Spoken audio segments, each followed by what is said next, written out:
Pueden tomar asiento, hermanos.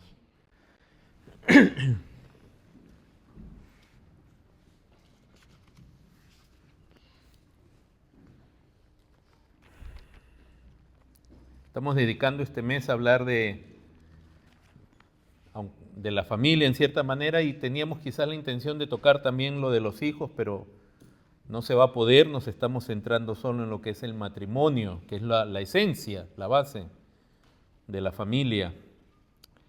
Y esto que estamos compartiendo, hermanos, una de las razones por las cuales leímos la confesión de fe y se les ha puesto mensaje, y pueden ver muchos mensajes de buenos pastores hablando acerca del matrimonio, es justamente porque la posibilidad de una reacción en alguno de ustedes es muy alta, ya que la palabra de Dios es contracultural, es totalmente distinta a lo que el mundo cree en cuanto al matrimonio, cómo casarme y qué es ser esposo y qué es ser esposa.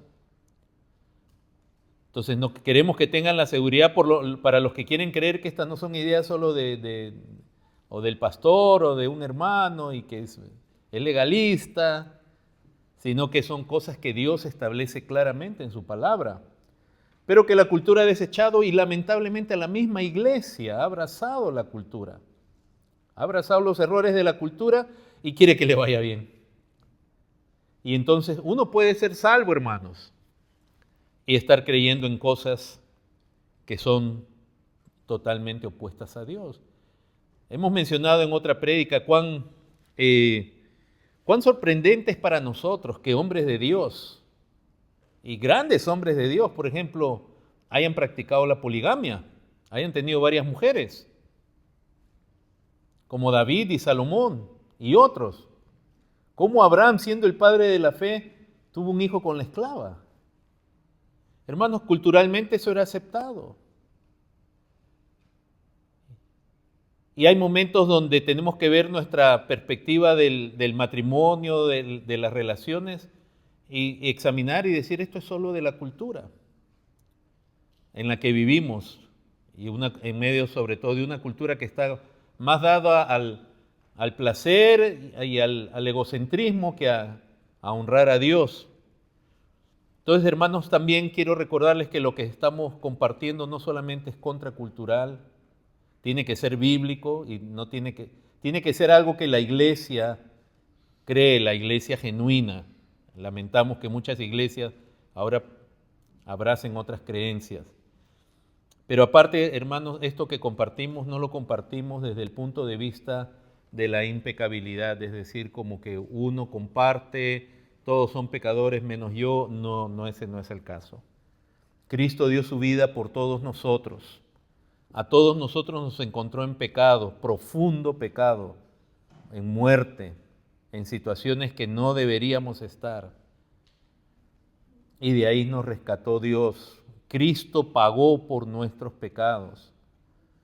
Entonces, cuando hablamos de estas cosas, no hablamos simplemente para poner una carga de culpabilidad, pero al pecado se le debe llamar pecado, a la verdad, verdad. Y qué bueno, hermanos, que contamos con el Evangelio. Si alguien en algún momento reconoce un error en su vida, puede arrepentirse y encontrar perdón en Cristo. Completo perdón. Si no, hermanos, tendríamos que dejar de hablar de temas como el aborto, por ejemplo, por la posibilidad que haya alguna dama que lo haya practicado, para no ofenderla. Pero cuando hablamos del aborto, hablamos con toda seriedad, hablamos de la malignidad del aborto y de lo cruel de ese homicidio que le hacen llamar aborto, de cómo matar a una vida, pero a la vez mencionamos que si alguien en ignorancia de Dios lo hubiera hecho, puede tener perdón en Cristo. Hay perdón en Cristo para todo tipo de pecado. Y en cuanto al matrimonio, hermanos, si alguno reconoce un error de su vida y ya le pidió perdón al Señor, se arrepintió, en Cristo ya fue perdonado, no tiene que dudar. Pero si reconoce también que hay algo que tiene que corregir, tiene que corregirlo. Porque Dios no va a cambiar su palabra, ni su posición, ni por ti, ni por mí. Y Él espera que tú y yo le amemos más a Él que a los hombres, que a nuestros hijos, que a la cultura. Entonces, no compartimos esto de nuevo desde un punto de vista de perfección, porque todos hemos sido perdonados en Cristo, y sí queremos que haya la certeza de que hay perdón en Cristo, pero Dios demanda de su pueblo obediencia, arrepentimiento. Dios no está negociando con nosotros a ver si queremos. Todos los hombres de Dios que desobedecieron a Cristo, la misma palabra de Dios nos muestra que fueron disciplinados, algunos duramente, y no queremos nosotros eso. Nadie se puede salir, decimos, con la suya, nadie puede avergonzar a Dios. Eso se paga muy caro, hermano. Es mejor arrepentirse, es mejor reconocer el error, confesarlo y decirle gracias, Dios, por Jesucristo, por el perdón que hay en Cristo. Hermanos, el día viernes en la reunión de oración, como estamos leyendo un salmo, tratando de leer un salmo cada vez, hay viernes que yo no he podido estar realmente. El viernes pasado estuvimos leyendo el Salmo 8. No tengo el tiempo de ir y explicarlo, pero los que estuvieron ahí vimos que en el Salmo 8 David se maravilla de la gloria de Dios. Es algo que a mí me impacta, me provoca. Es como cuando alguien dice, uy, esta comida qué rica está, y entonces el otro dice, oye, a ver, para probar, qué tan buena está. Pero en este caso no hablamos de comida, sino que hablamos de la gloria de Dios, y es algo que provoca realmente David cuando dice, ¿no?, habla de la gloria de Dios, ¿no? Los cielos cuentan la gloria de Dios, eso lo dice en el Salmo 19, ¿no? Pero, oh Jehová, Señor nuestro, cuán glorioso es tu nombre en toda la tierra. Cuán glorioso es tu nombre. Él está maravillado por la gloria de Dios. ¿Quién es Dios?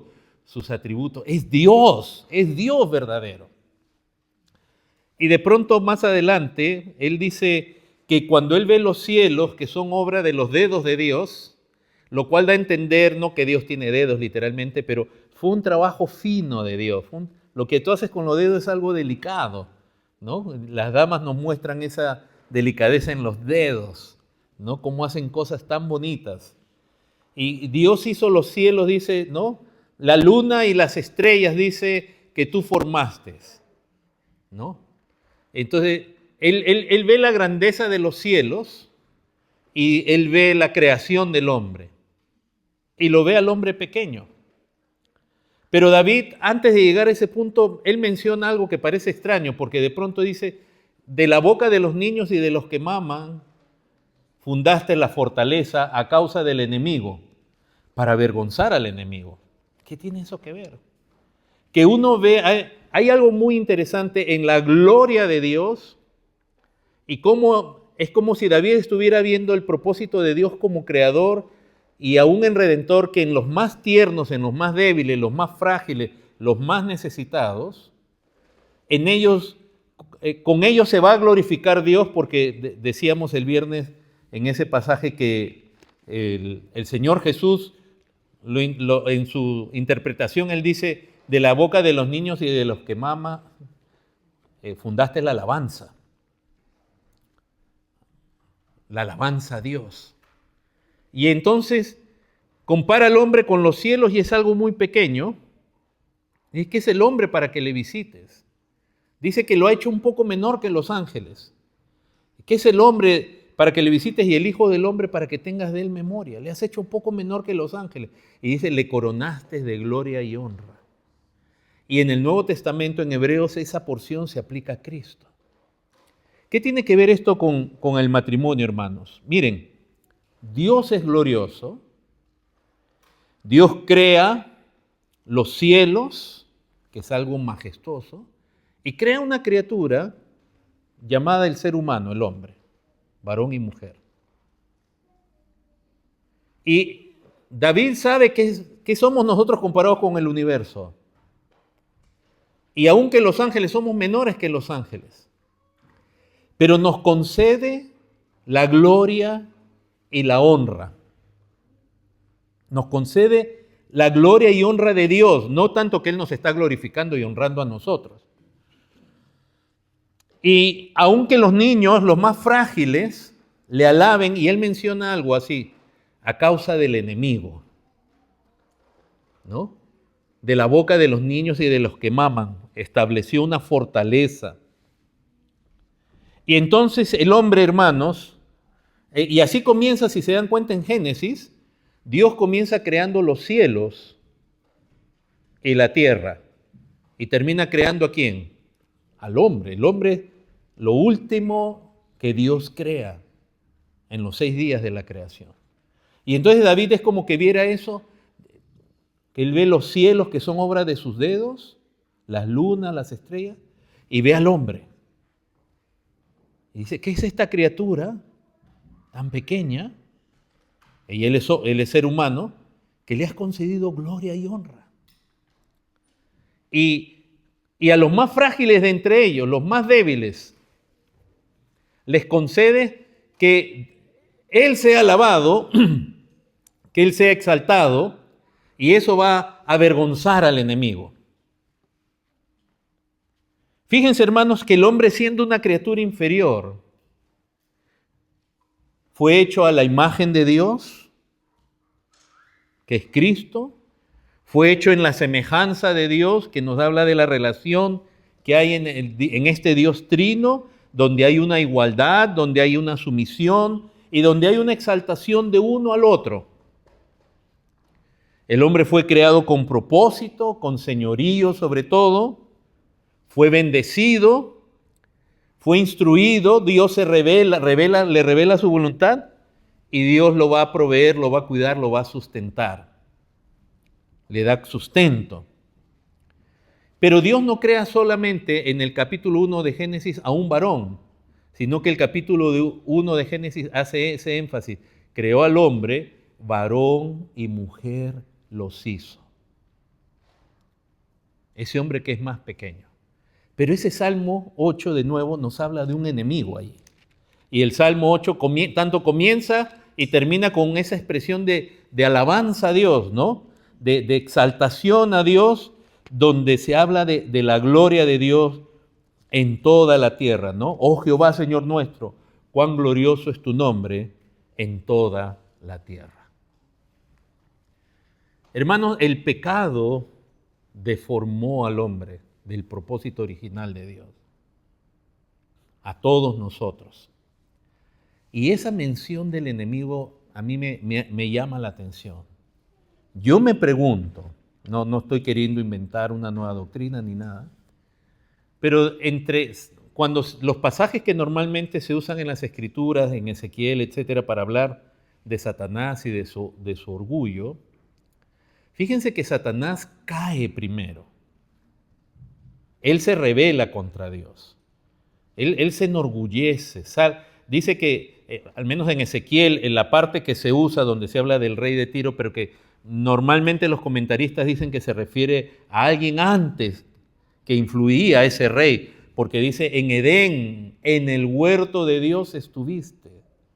Y ese no era el rey al cual se le está hablando. Y se le llama querubín protector. Y a causa de sus contrataciones se llenó de maldad. Entonces ese pasaje nos dice que Satanás también fue puesto en el monte de Dios, lo cual da a entender que en la creación el Edén y todo lo que el Edén representaba era el reino de Dios aquí en la tierra. Y hasta había un querubín ahí.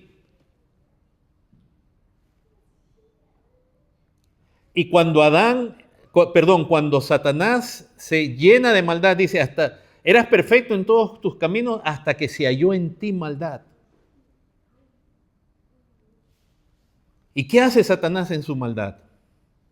Va y no se queda solo en su maldad y en su rebelión, sino que ¿a quién va a hacer caer? Al hombre. Y el hombre cae.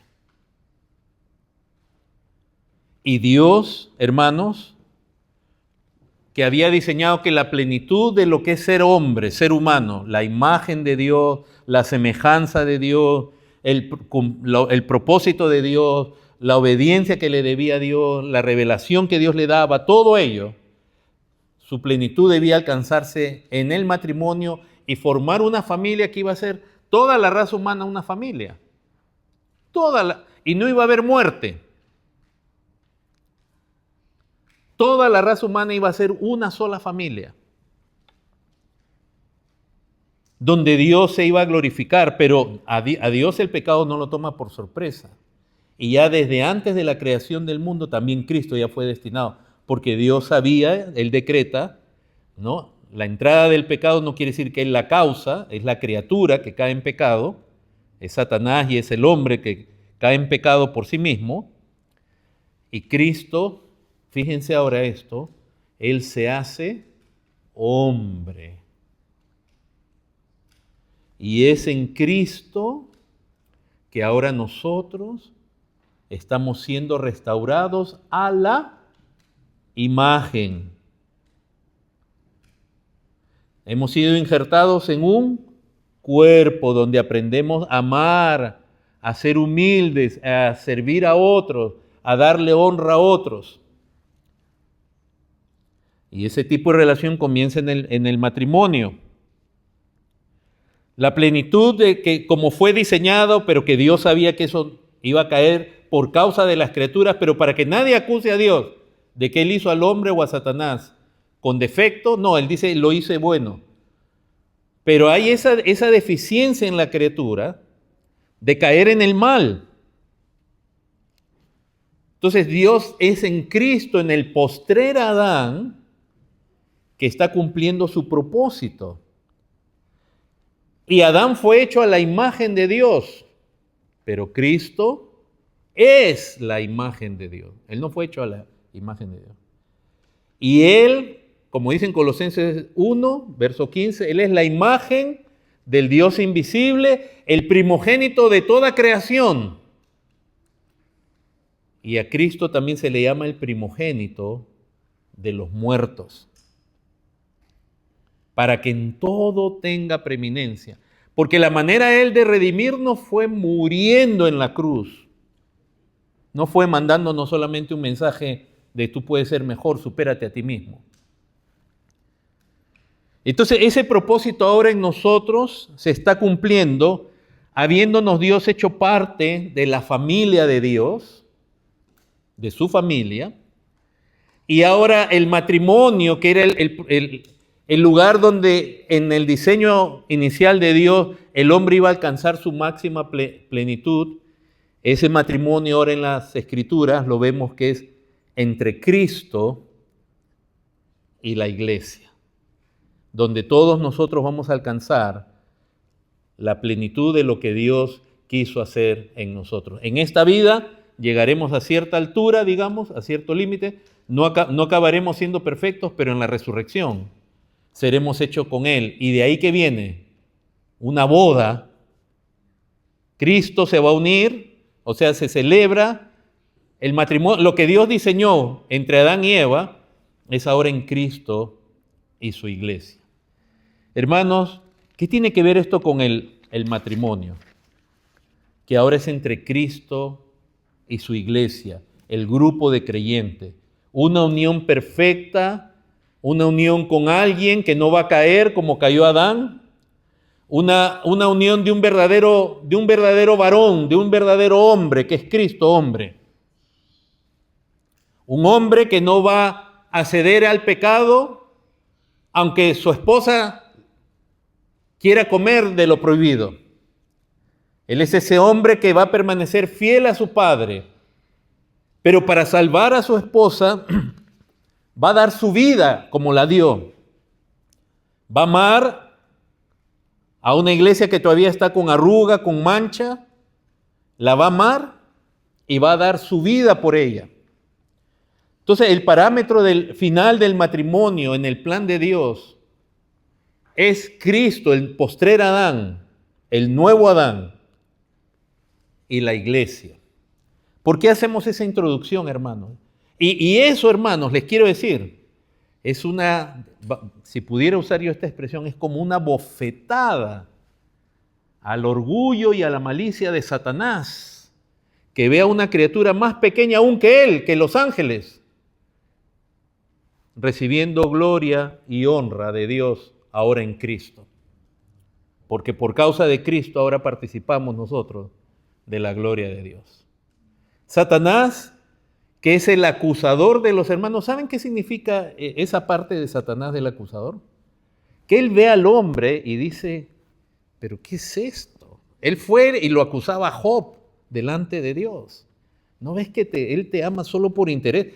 O sea, justamente uno de las áreas más malignas de Satanás es que él no puede comprender lo que es la gracia de Dios, el favor de Dios. No, tú tienes que merecerlo. Entonces él sale acusando a Job, sale acusando al sumo sacerdote Josué. Él nos mira y Satanás no puede comprender que seamos recipientes de tan grande gracia. Y que ahora estemos siendo conducidos a un matrimonio eterno donde ahí vamos a desarrollar la plenitud del propósito original de Dios, pero ahora unidos todos a Cristo. Esto hace, hermanos, que el matrimonio, tanto en su perspectiva de la creación como de la salvación o redención, sea algo muy glorioso. Por eso Pablo, cuando compara el matrimonio, compara en Efesios 5 a la relación de Cristo y la iglesia. El hombre fue creado, varón y mujer, y el matrimonio y la familia iba a ser su estado donde él iba a desarrollar a plenitud todo lo que Dios diseñó que él sea. Y ahora es en Cristo, lo cual le da un mayor relevancia, mayor importancia. Quiere decir que el matrimonio no es cualquier cosa para Dios, ni en el origen, ni ahora en la redención. El matrimonio es algo muy glorioso, muy especial para Dios. No es soportarse nada más, no es casarse con cualquiera. Por eso, entre otras cosas, hermanos, debemos cuidar lo valioso que es el matrimonio. Y una de las maneras de que un creyente y que la iglesia valore el matrimonio es no casándose con alguien que no es creyente. Y como vieron, hoy día también se leyó. Esto no es algo que creo yo y que a mí se me ha ocurrido. Es algo que creyentes, en la Reforma, las grandes denominaciones, grandes creyentes, entendieron claramente y lo pusieron en forma de confesión. Y la confesión de fe bautista, todos ustedes saben que es derivada de la confesión de fe de Westminster, de 1647, que es la que en términos generales marca a todo lo que es la Reforma en Escocia, luego en Inglaterra, de lo cual también surge el movimiento congregacionalista y bautista. No casarse con un inconverso, porque casarse con un inconverso es la antítesis de lo que Dios quiere hacer en el matrimonio. ¿Qué significa casarse con un inconverso, hermanos? Puede ser un ateo, alguien que dice que no cree en Dios, o un agnóstico, alguien que no está seguro. Algo que es más duro de aceptar es alguien de otra religión o de otra secta. O peor aún, un idólatra, alguien que cree en distintos dioses, que la tierra tiene vida o que, qué sé yo. Y peor con un apóstata, es decir, alguien que era creyente y después se apartó. ¿Cómo se va a cumplir el propósito de Dios? Si en las Escrituras tenemos la claridad y también tenemos el mandato explícito de Dios a que los creyentes no se casen con cualquier persona.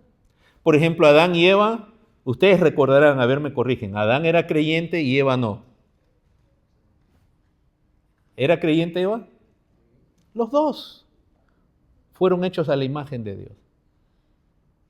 ¿Se dan cuenta que el mismo Dios no hizo algo dispar en cuanto a la fe y etcétera?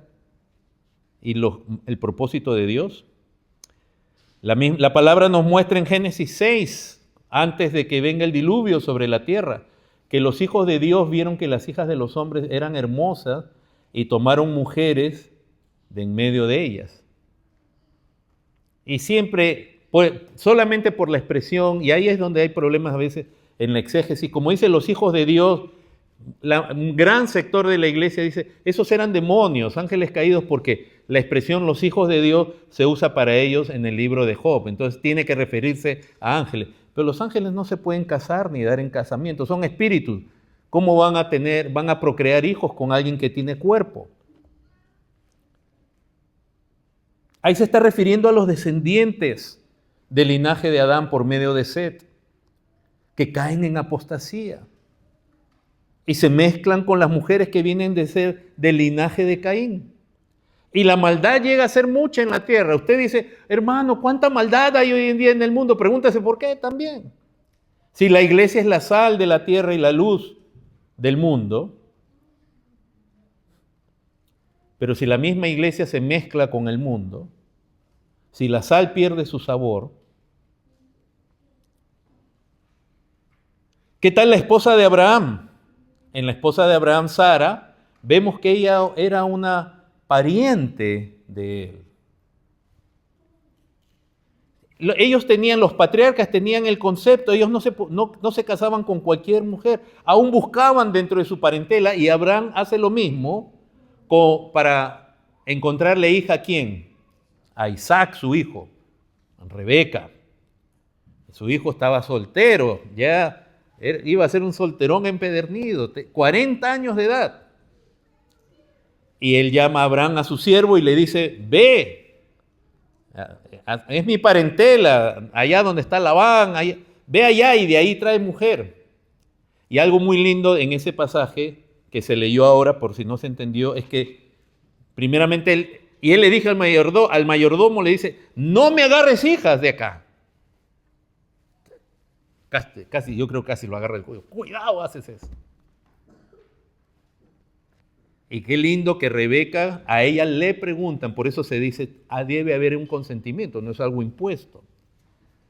Y la verdad, hermanos, en la historia, aun cuando los padres se involucraban bastante en la elección de esposo y esposa, no quiere decir que ellos obligaban necesariamente a los hijos, sino que se lo presentaban y los hijos aceptaban. Pero como quiera, el punto es que era de la parentela, no de los impíos que vivían o paganos alrededor. ¿Qué tal la nación de Israel en Egipto? Ellos tenían hijos e hijas, entre ellos, entre la misma nación de Israel. ¿Qué tal el caso, hermanos, cuando Israel cae en pecado en número 25 y comienza a relacionarse y a fornicar con las mujeres de Moab? ¿Dios con quién se aira? ¿Con los moabitas? No, con Israel. Y hay una mortandad enorme.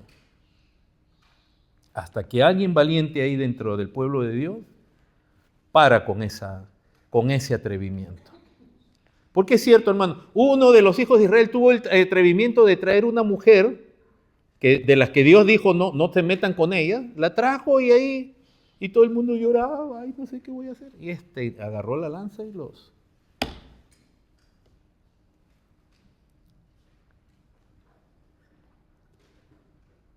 Aún dentro del mismo Israel se da el principio de que las hijas de una tribu se casen con quien quieran, pero dentro de la misma tribu. Ese principio lo vemos en Números 36 con las hijas de Zelofehad. Pero hay un mandato explícito, y porque aquí sí tenemos que leerlo, Éxodo 34 primero.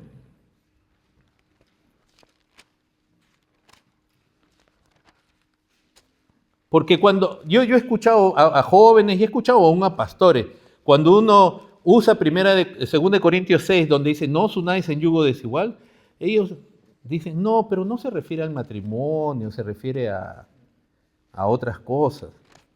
Que dice aquí la palabra de Dios en Éxodo 34, verso 10.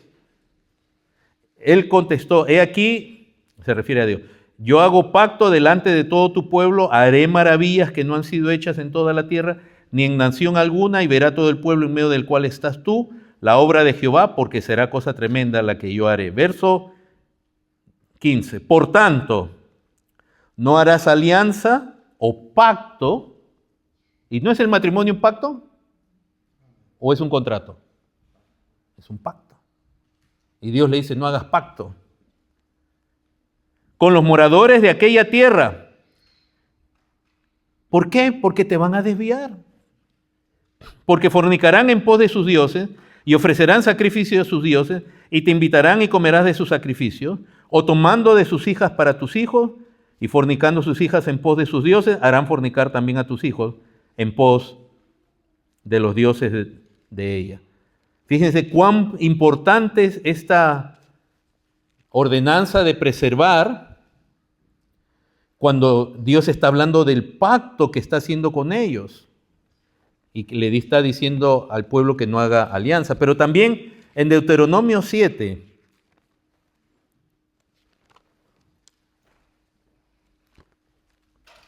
a la siguiente generación que va a entrar en Canaán se le recuerda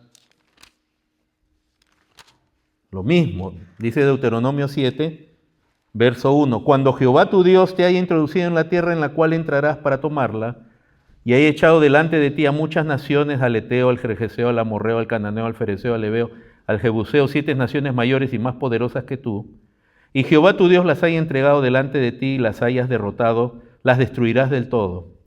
No harás con ellas alianza, ni tendrás de ellas misericordia, y no emparentarás con ellas, no darás tu hija a su hijo, ni tomarás a su hija para tu hijo. Y en el verso 4 dice, porque desviará a tu hijo de en pos de mí y servirán a dioses ajenos.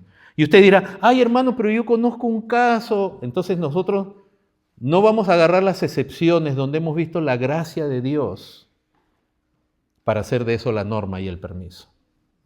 Cuando Dios está estableciendo el principio. Gracias a Dios por su misericordia. Y hay muchos aspectos ya, si entramos a los detalles de qué pueblos y qué naciones, con quiénes podían, no podían, hay muchos más detalles, pero este es el principio general. Dice, desviará tu hijo de en pos de mí, servirán a dioses ajenos, y el furor de Jehová se encenderá sobre vosotros y te destruirá pronto. Yo creo que también como creyentes a veces nos falta el temor de Dios. Es un mandato explícito, hermanos, que vemos que no cumple Sansón. En la caída de Sansón, cuando se narra Jueces 13 al 16, ese fue el problema de Sansón.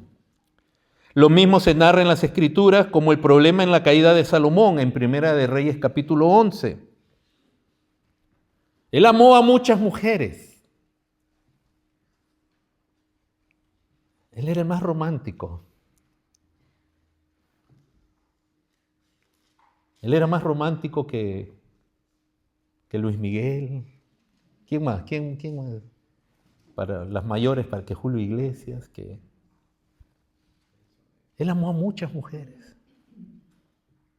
¿Saben qué, hermanos, aprendemos con Salomón? Primeramente, Salomón desechó el consejo que claramente le dio su madre.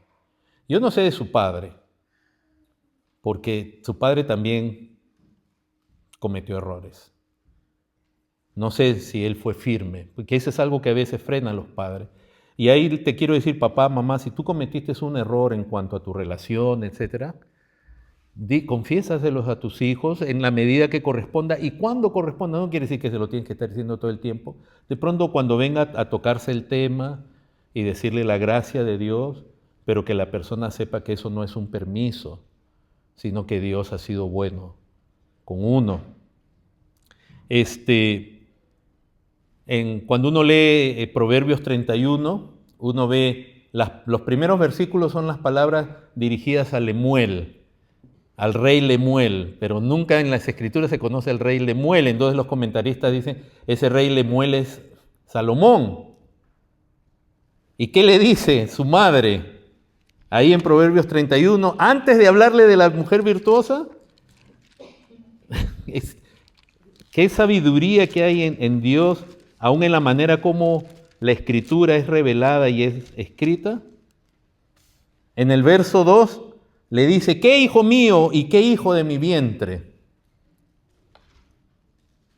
Hijo mío, ¿y qué hijo de mis deseos?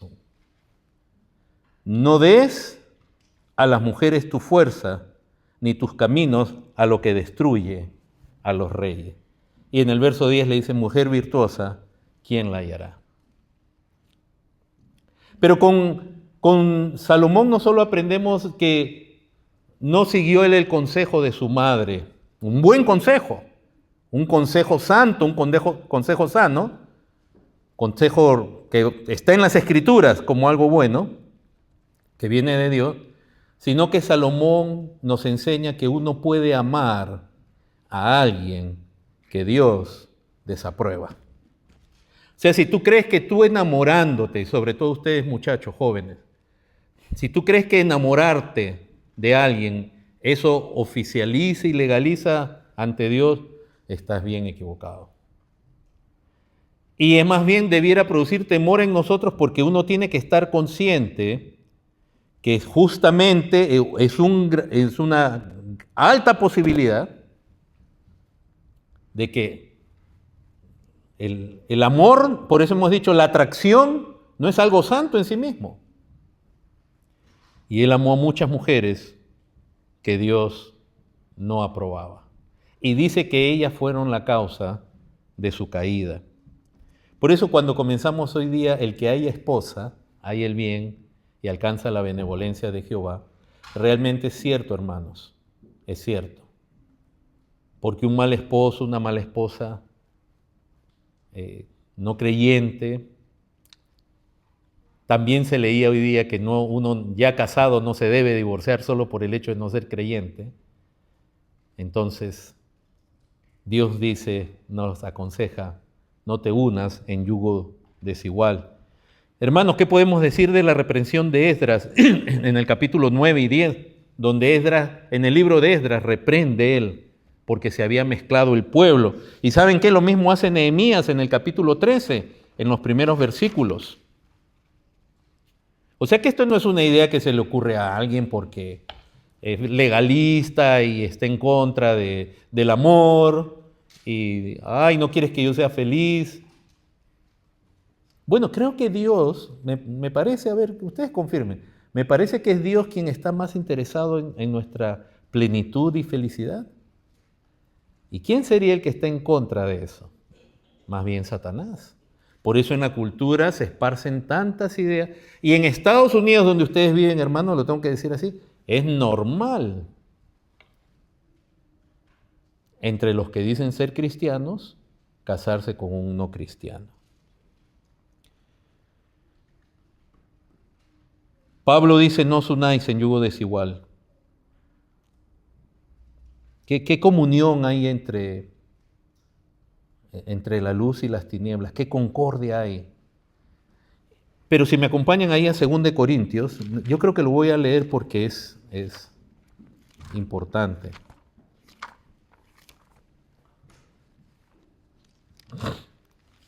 Segunda de Corintios, a los Corintios capítulo 6.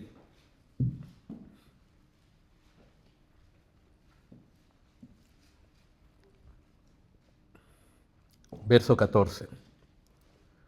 No os unáis en yugo desigual con los incrédulos. Porque qué compañerismo, miren acá se habla de compañerismo, uno de los propósitos del matrimonio.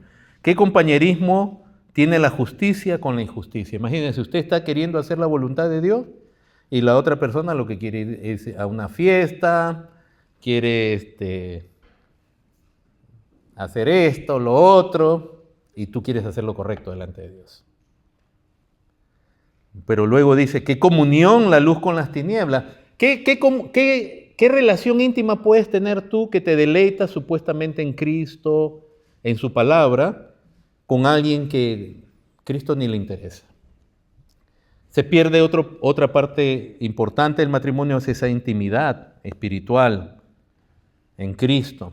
Ahora verso 15, miren, este es más fuerte, pues dice, ¿y qué concordia tiene Cristo con Belial? Ya no está hablando de ti, sino Cristo con Belial, con una divinidad pagana. dando a entender el pasaje de la Escritura que cuando tú te unes en yugo desigual, la otra persona es idólatra. Tú dirás, ¿cómo? ¿Cómo es idólatra? Y de repente hasta dice que es ateo, en el sentido que algo tiene por divinidad, algo tiene por meta, algo tiene por glorioso, algo tiene por supremo, y no es el Dios de las Escrituras. ¿Qué parte tiene el creyente con el incrédulo? ¿Qué acuerdo hay entre el templo de Dios y los ídolos? Porque vosotros sois el templo del Dios viviente.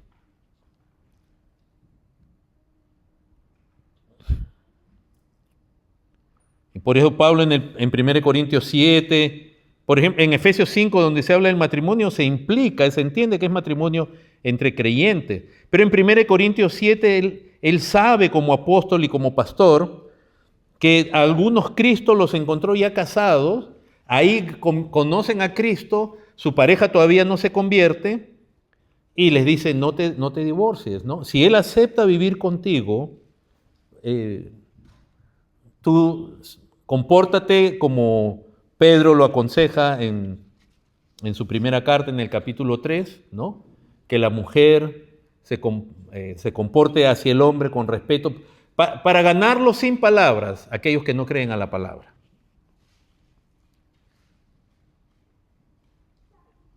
Es una excepción. Entonces, hermanos, no hagamos de excepciones de Dios la norma, ni de excepciones de la gracia. Me viene a la mente una joven, yo recuerdo, yo recién estaba empezando, y la joven se enamoró de un tipo, el tipo era bien guapo y tenía buena posición, y se enamoró. Yo recuerdo que yo o sea, estaba nuevecito y los recuerdo hablar a los hermanos mayores y la mamá de ella, ay, pero es un lindo chico, no te imaginas. Y hablaron con el pastor y el pastor, yo recuerdo, él tratando de desanimarlos de esa boda, pero ellos dale, que dale, que dale, que dale. Y él procedió a casarlos en el sentido de que ahí puede ser debatible, ¿no? Si un pastor puede casar o no. Yo creo que un pastor sí puede casar aún si dos personas dicen nos queremos casar, pero sí, si tú te casas en una condición de no creyente, yo no voy a hacer una ceremonia de creyente, simplemente voy a presentarte ante Dios y consagrar tu matrimonio, hacerte saber que tú lo estás haciendo delante de Dios, y chao, pero yo no te voy a casar como un creyente. Pero bueno, esa es otra conversación. Pero algo le pasó a ese joven maravilloso y terminó divorciada. ¿Ha habido otros casos que ha pasado lo contrario? Claro que sí, pero de nuevo no hagamos la excepción de gracia de Dios la norma. Y si a ti te encontró casada o casado y tu pareja no es creyente, tal como te encontró el Señor, quédate así. Quédate así. No te sientas menos, confía en la gracia de Dios. Confía que Dios dice, si tú como primeramente el esposo tiene la capacidad de influenciar a la mujer, pero no siempre ha dado resultado. Y la mujer también, la palabra le alienta, en esa primera carta de Pedro, a que se comporte de una manera, se vista de una manera, que al esposo le diga, wow, sí, mira, como he visto también el caso de muchas hermanas casadas con inconversos, que el marido ha llegado a la fe por el buen testimonio de ella, el trato de ella, respetuoso, la conducta, la vestimenta, etcétera, etcétera. Yo te hago una pregunta, como se decía en la lectura. Si Dios nos dice no te unas en yugo desigual, eso implica a alguien que es inconverso, puede ser ateo, agnóstico, de otra religión, de otra secta. Si tú amas a Cristo, al Cristo de las Escrituras, y lo estás conociendo, ¿te casarías con Judas Iscariote porque tiene ojos verdes?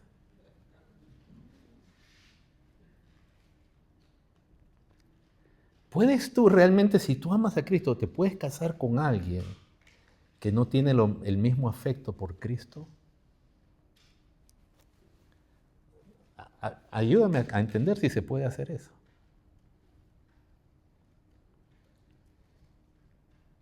¿Tanto amas a Cristo que te puedes casar con alguien que hasta rechaza a Cristo? Ahora, hermanos, les quiero decir de nuevo, esto es para los solteros y también aún para las viudas. No quiere decir que el hecho de ser soltero viuda, o viudo es permiso para casarse con cualquiera, porque el Pablo en 1 Timoteo 5 habla de viudas que se rebelan contra Cristo queriendo casarse. ¿Cómo que querer casarse acaso es un pecado? No, porque él también aclara que es un deseo de casarse llevado por sus pasiones pecaminosas, pero no por la voluntad de Dios. Entonces, tanto el soltero como el viudo o la viuda está bajo las mismas prescripciones. En 1 Corintios 7, verso 39, Pablo dice que se case con tal que sea en el Señor. En el Señor. Ahora, hermano, en términos prácticos, sí, no está prohibido si te vas a casar con otro creyente, pero tienes que pensar mucho, examinar mucho si te vas a casar con alguien creyente, pero de otra denominación. Nosotros no decimos que Dios prohíbe eso. No sé si podemos usar ese principio de Dios que le dio a Israel de que no se mezclen entre las tribus, pero quizás por ahí hay... Pero en la práctica realmente, hermanos, imagínense un cesacionista casándose con un continuista. Quizás al momento de orar juntos, no sé. O alguien que tiene esta doctrina con otro. Ahí, aún siendo creyente, es algo de considerar. Como les mencioné de un caso de un buen hermano casado con su esposa, es creyente también, pero ni siquiera se congregan juntos porque tienen distinta teología. O sea, los domingos la pasan separados. Entonces, eso no está prohibido, es creyente, pero ten cuidado. Ahora, hermanos, a nadie, esto no quiere decir que es el matrimonio entre creyentes no quiere decir que es una garantía de éxito siempre. Ha habido buenos creyentes, me viene a la mente una pareja, yo lo puedo después hablar con Yanni si es que ella piensa de quién me refiero, lindos hermanos, yo los conocí, a él, a ella, yo hasta ahora tengo un gran afecto por ellos. Es más, ellos me decían que el llamado de ellos era trabajar con matrimonios. Buenos creyentes, de verdad, hermanos, no lo estoy diciendo esto ni con sarcasmo. Y no eran parte de la iglesia y un día me entero que están divorciados. O sea, si aún entre creyentes la cosa se puede poner difícil, imagínense ya casarse con un inconverso, es jugar a la lotería creyendo que uno se la va a ganar a la primera, al primer boleto. Y se divorcia. Y es algo que hasta ahora no me cabe en la... Lindos hermanos, creyentes los dos, y no fue por inmoralidad de ninguno de los dos, sino por desavenencia, parece que más por los hijos, al punto de llegar a ese... ¿Y por qué es eso, hermanos? Porque ya el creyente que se casa, y el matrimonio es algo tan glorioso ante Dios, el creyente tiene que examinarse, primeramente uno cada uno, tenemos que ser examinados por la palabra de Dios, tenemos que ser examinados también por otros pastores para ver cómo está caminando la cosa. Porque no dejamos de tener carne. No somos dominados por la carne, pero tenemos carne. Y algo que pasa, hermanos, en el matrimonio, a ver, esto lo voy a decir con cuidado, hermanos, lo voy a decir con mucho cuidado. En el matrimonio, ellos dos conocen lo mejor de la otra persona, pero también, ¿no? Ella, por ejemplo, lo ve a él cuando se levanta, todo, y nadie en la iglesia ve a ese hombre así, pero él parece que se levantó después de una pelea con César Chávez o con quien sea, ¿no? Y está todo... Estoy usando un ejemplo suave, hermanos, ¿verdad? O sea, en el matrimonio uno conoce a la persona como nadie más la conoce. Pero se conoce lo bueno, pero también lo malo. Y en la pareja, hermanos, como digo, cuando conoce lo mejor, lo peor, en todo aspecto, lo físico, el temperamento, virtudes, etcétera.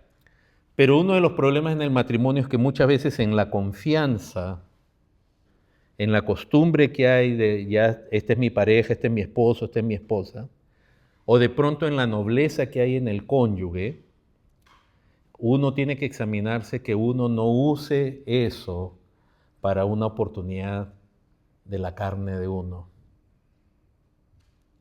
Es decir, de pronto un hombre está casado con una mujer muy noble, muy servicial, y él puede en su carne, aún siendo creyente, en lugar de tratarla como dice la Escritura, como vaso más frágil, abusarla, agotarla, tenerla como una esclava o denigrarla. Hermanos, cuando tenemos que examinar en nuestros problemas matrimoniales ya, si realmente la otra persona es la causa de mi carnalidad. Y te quiero decir eso no es así. Si tú examinas que la otra persona es causa de tu carnalidad, eso es un error. Porque si no tendríamos que decirle a Dios, Dios, tu palabra y tu espíritu no es suficiente. Si él o ella me provoca a mí, yo tengo derecho de actuar carnalmente.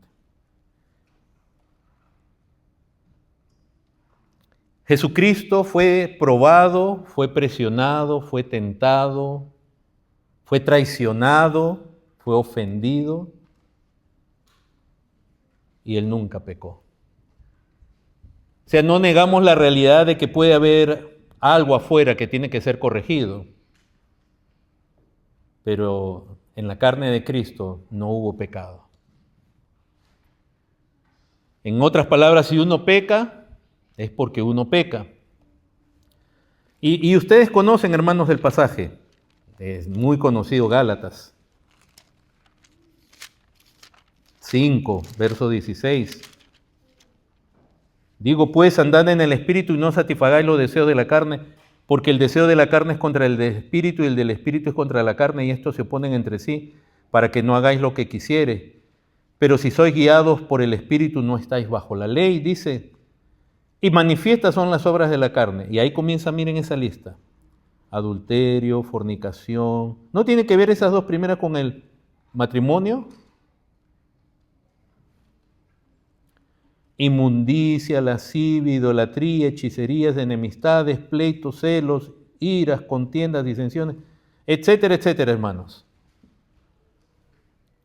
¿A quién podemos culpar si nosotros manifestamos esas obras de la carne? No podemos culpar a la pareja. Ese es un problema de uno, que uno tiene que crucificar. Podemos bromearnos, eso es cierto, ¿no?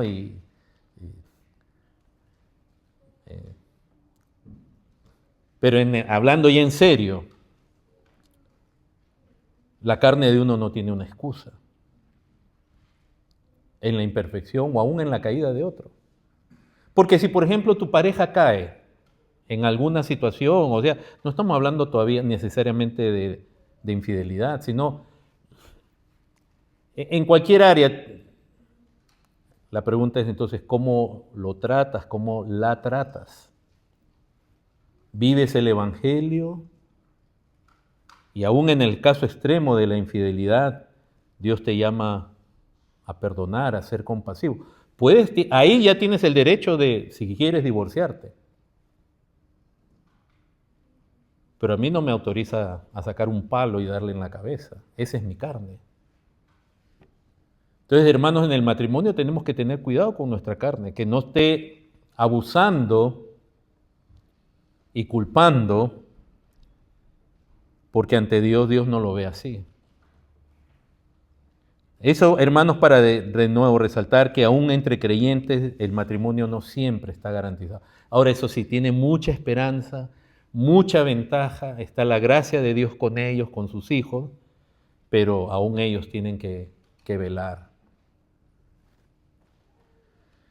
Y por último, hermanos, como ya hemos compartido la semana pasada, otro enemigo de esto tan valioso que es el matrimonio, que es donde se iban a formar hijos, donde Dios pone gloria en el hombre y aún a través de la crianza de niños, el enemigo iba a ser avergonzado porque aún esos niños iban a estar siendo para la gloria de Dios. ¿No es eso parte de lo que leyó el pastor ahora? Que el propósito del matrimonio, ¿no?, la procreación, etc. Y habla de traer una descendencia, de que la simiente santa, digamos, se esparce en la tierra.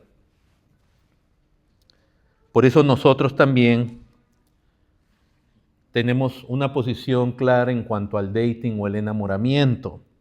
Ya no solo con casarse con un inconverso, sino que aún con un hermano, una hermana.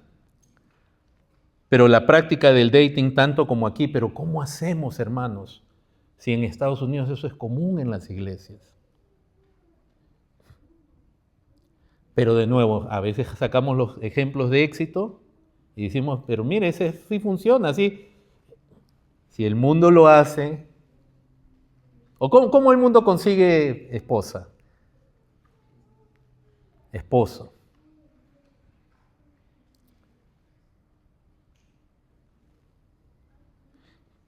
Debemos dejar en claro que el joven creyente soltero, cuando ve a una joven y si siente atracción, la atracción de por sí no es pecado. El problema es cómo se va a proceder. El joven tiene que saber que su atracción es una cualidad que Dios le ha dado, pero es algo natural que también la tiene el inconverso. La atracción no es algo santo de por sí. Y entonces el creyente no tiene que actuar en base a su atracción, es llamado a ejercer dominio propio, porque un creyente, un joven creyente, una joven creyente, no ve a una enamorada, como decimos en mi país. ¿Cómo lo dicen en México?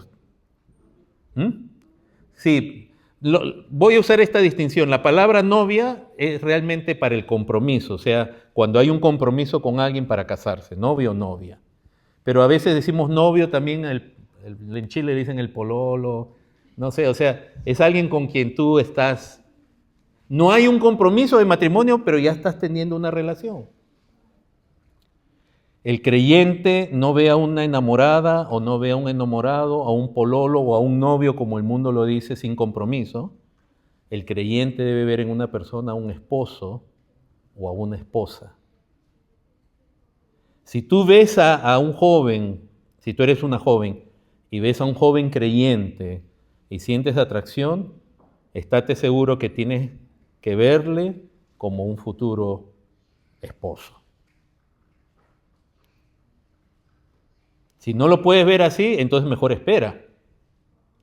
Pero tiene que ser alguien con quien te quieres casar, con quien tú dices, sí, yo me pudiera casar con esa persona. Porque en la Biblia no existe tal cosa como noviazgo, como se conoce en el mundo. Lo que existe es el desposorio, que ya es el compromiso. Por eso es que nosotros decimos que hay que resistir lo que es normal en la cultura, así también como debieron resistir los creyentes antiguos la poligamia. Entonces, si uno ve a la pareja, porque, hermano, una pregunta, ¿Dios le trajo a Adán una novia o una esposa? El que haya esposa, haya él. No dice el que haya novia, haya el bien. El que haya esposa. Entonces, la pregunta es si vamos a ver a alguien como esposo, ¿no?, como esposa, la pregunta es si nosotros estamos listos para eso. Y si yo todavía como varón, digamos, prefiero jugar a la pelota 8 horas al día o en el Nintendo, no estoy listo, pero voy a sentir atracción. La atracción se siente desde que las hormonas comienzan a cambiar en el cuerpo de un hombre y de una mujer. Muchas veces las damas despiertan primero en esos cambios hormonales que se manifiestan en cambios físicos. Desde bien jovencitos, se puede sentir atracción. Yo recuerdo en la escuela ya, cuando 12, 13 años ya comenzaban a haber parejitas. Y no estaban, ¿qué van a estar listos para el matrimonio? Yo recuerdo también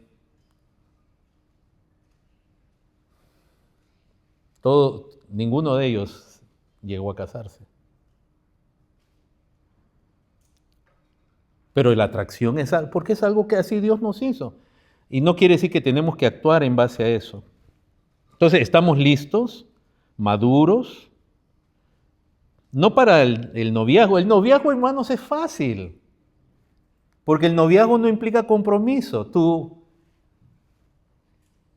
O sea, por ejemplo, el varón ya vive para esa mujer, trabaja para ella, se sacrifica por ella. No, él está enamorando, bien bonito, la chica linda. Ay, y ella le dice, ay, tengo un dolor, creo que necesito una operación, yo creo que es apendicitis. Allá, que tu papá te lleve. El papá es el que va a cubrir. Es fácil ser novio porque uno no está asumiendo la responsabilidad todavía. Todo es puro dulce. Vamos al cine, vamos aquí, todo es... Y el matrimonio es así, ¿verdad? Todo, no hay problema, no hay desafíos, no hay luchas. Y no estamos hablando de peleas, me refiero de la misma vida.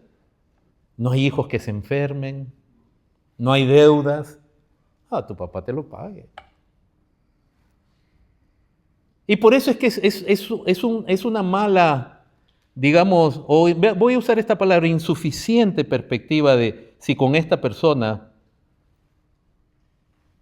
me voy a casar, porque está basado en la atracción y uno todavía no está listo.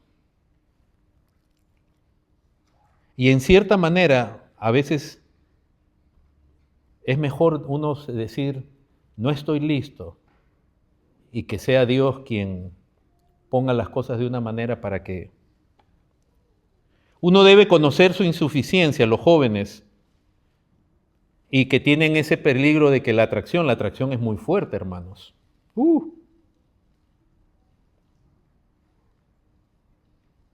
Tú puedes sentir atracción hacia una persona y después hacia otra. La atracción es tremenda. Y en el noviazgo, ¿verdad que, hermanos, la atracción está basada en, ella es tan espiritual, mira cómo conoce, se sabe el Salmo 119 de memoria. Mira cómo ora. ¿Es verdad que el enamoramiento es eso? ¿En qué se basa el enamoramiento? En la atracción física y en un contexto donde no hay la presión, las responsabilidades. Pero otra cosa es que a ti, un joven, te atraiga porque tú digas, ese joven ama a Cristo, ese joven sirve a Cristo, ese joven está procurando agradar al Señor. O una joven, que tú veas a una joven y no está mal que sientas una atracción o que digas, wow, qué bonita.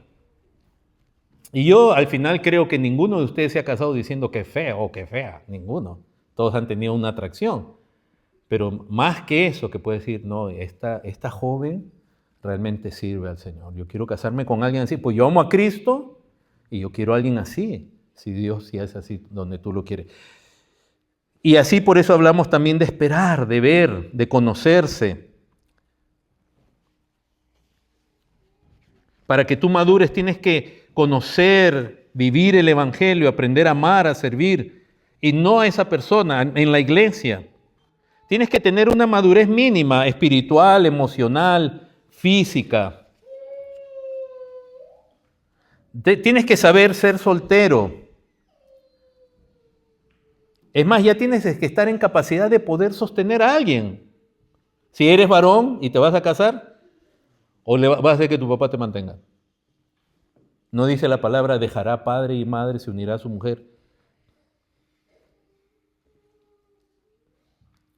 No, ya tienes que estar en capacidad, de primero verlo como esposa, y no es que seas millonario, pero por lo menos eres alguien trabajador, responsable, aprendiste un oficio según Dios te concede. Y sobre todo tienes que estar dispuesto a morir también a la soltería.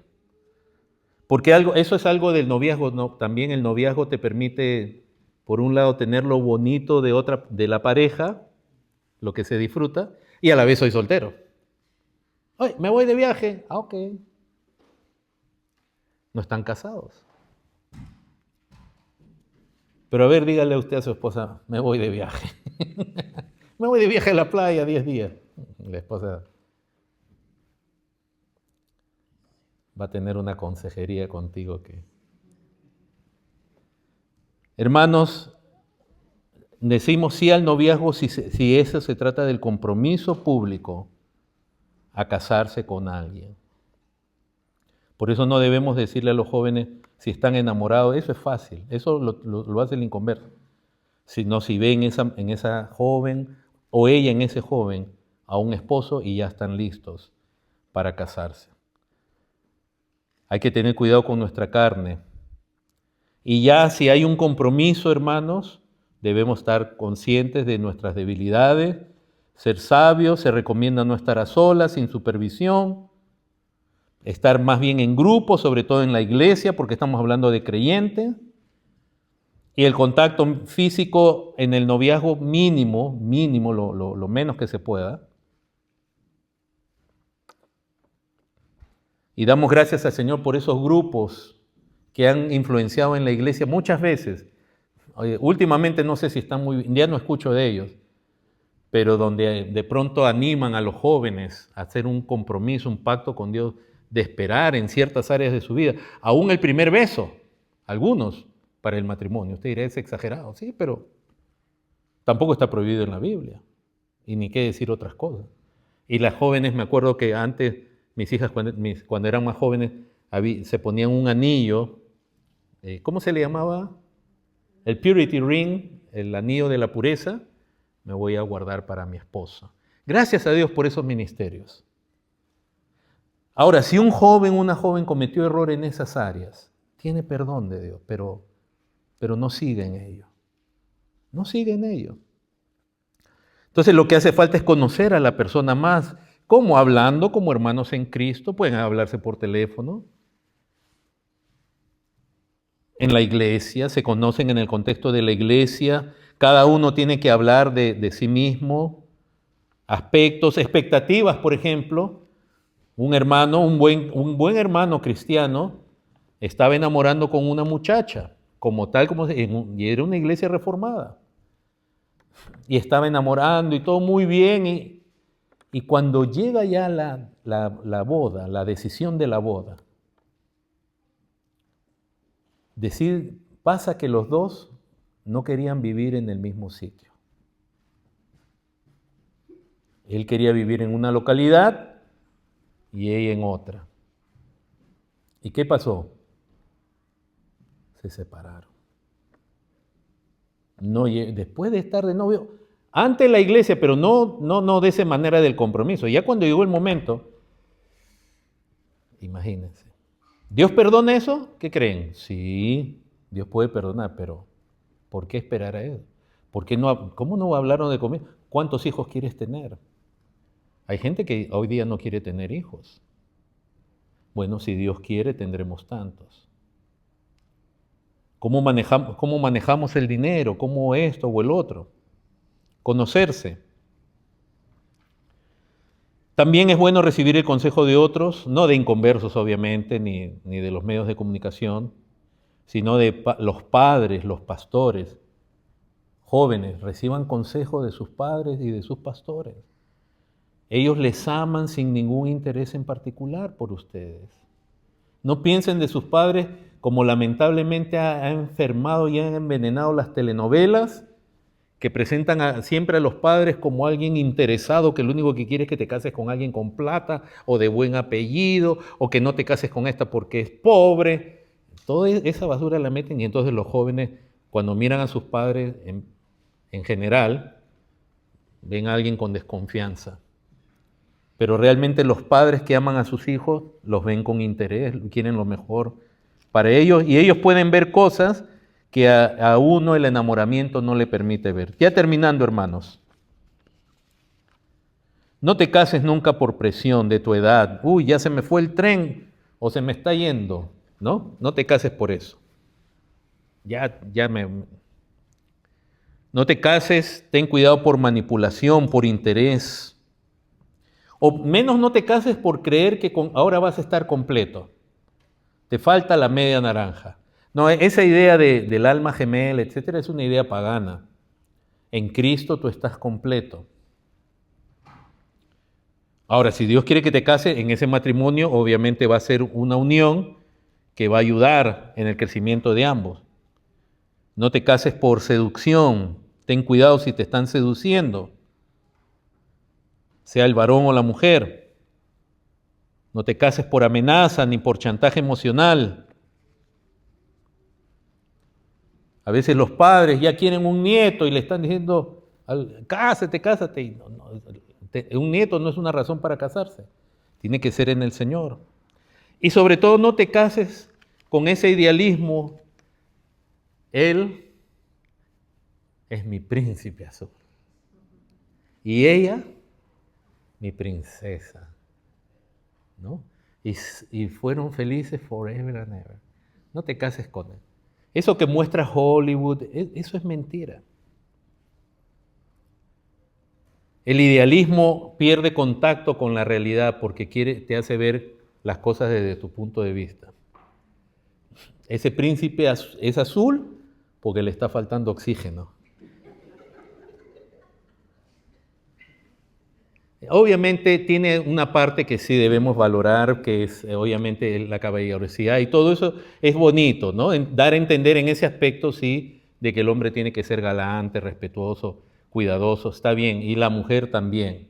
Una princesa en el aspecto de la delicadeza y de todo ello. Pero el feminismo en la cultura está cada vez poniendo más en confrontación al hombre y la mujer. Los hombres cada vez desconfían más de las mujeres de los hombres. Cada vez hay menos jóvenes que se quieren casar y quieren solamente tener lo que ellos le llaman unión libre, ¿no? Y cuando uno a veces escucha los comentarios de cómo tratar al esposo o a la esposa, más parece una guerra de manipulación que un acto de amor. En conclusión, hermanos, y así termino, casarse en yugo desigual con un inconverso está prohibido por Dios, aunque es aceptado culturalmente en la iglesia.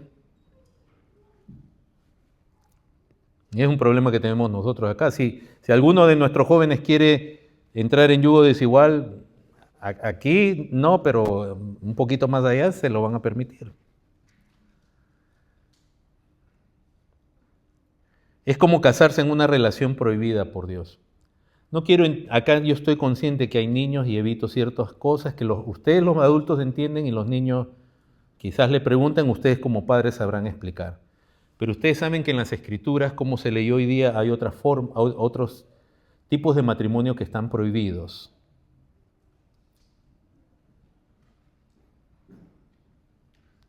Ahora imagínense, es como si Dios dijera, si tú te casas en esto que yo prohíbo, eres una persona...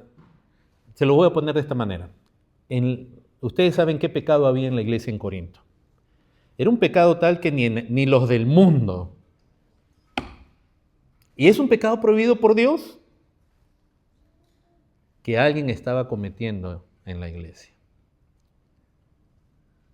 Es así de serio. Y por eso las iglesias, en la Reforma, las grandes denominaciones, antes exponían a esa situación a la consejería y si la persona que no quería desistir, a la disciplina bíblica. Y es doloroso, hermanos. Y nosotros conocemos casos bien cercanos. Y nunca nosotros nos ponemos por arriba porque Dios libra a mis hijos, los que están solteros, a mi hijo, a mi hija, tenemos 2 solteros, libra a Dios. Porque cuando pasa a padres, es algo muy doloroso, que han criado un hijo en la fe y de pronto se enamora de alguien que no es creyente. Pero en el fondo, ese que se enamora de alguien que no es creyente, realmente pudiera romper cualquier otra barrera. Esa persona va a decir, no, yo nunca. Lo estás haciendo. Y no tentemos a Dios.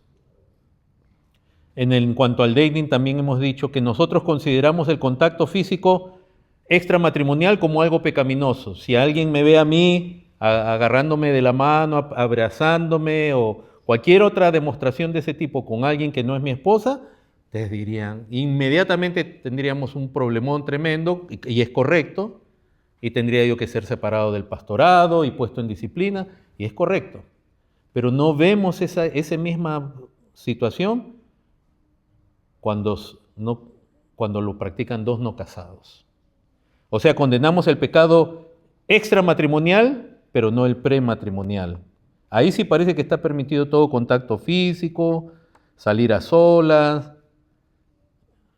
tener intimidad emocional, etcétera, etcétera. Si no se llega, hermanos, al matrimonio, se causan muchas heridas, pérdida de tiempo, rencores, desconfianzas, rupturas familiares y aún dentro de hermanos de la fe, como nosotros hemos visto. Familias que de pronto sus hijos entraron en ese enamoramiento y todo era, en vez de entrar en un compromiso, donde ya la cosa cambia. Porque si alguien viene a mí a pedirme la mano de mi hija, y dice, ¿tú quieres una enamorada o una esposa? Una enamoradita nomás. Sparky. Ayúdalo a... Estoy exagerando, ustedes saben. Sparky es mi perro, ¿no? Entonces, hermanos, yo he invertido mi vida en amor en mis hijos. Yo tampoco... Y también si ellos quieren relacionarse con otra persona.